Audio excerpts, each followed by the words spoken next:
naulinigan ko kasi na magdadagdag, for example, ng mga bagon. Yes. No, doon sa ating MRT mga po ito. sa mga ano, just so yung mga yung inaasahan na magko-commute dahil ayaw maipit dito sa Carmageddon ng EDSA, for example, yan ang tugon ng DOTR. Tama ba ako? Opo.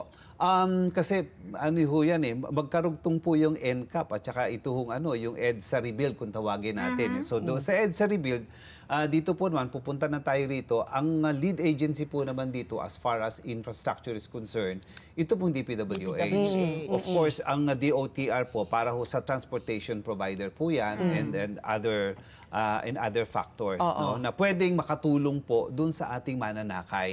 Kasi yan naman palagi ang binibili ng presidente natin na sana magkaroon na talaga ng ligtas, mabawasan itong road rage, road accidents, yan ho yan.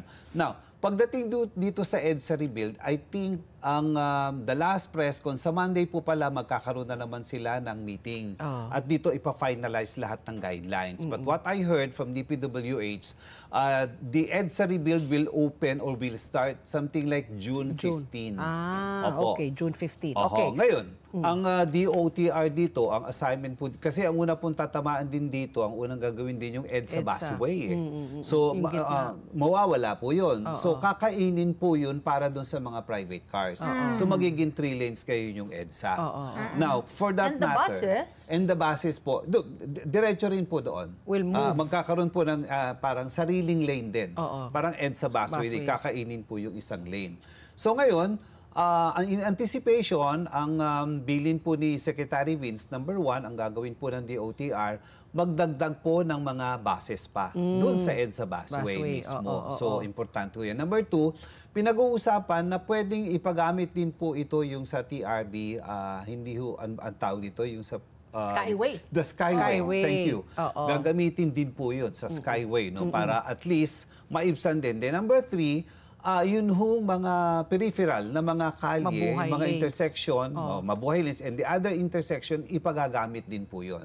And then number 4, ang ina-anticipate din po ni Secretary Dizon ng DOTR, magdagdag po ng mga bagon ng train, MRT, at gayon din, magdagdag po ng tinatawag natin ng additional hour.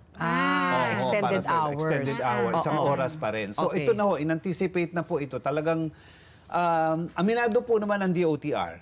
Aminado kami, aminado ang gobyerno na talagang maaring malaking nightmare, problema po ito sa EDSA. Imagine, based on statistics, ma'am, 350,000 vehicles ang nagdadaan doon vehicles lang yun.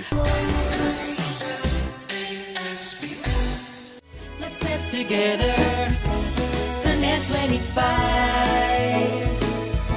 Sunday 25.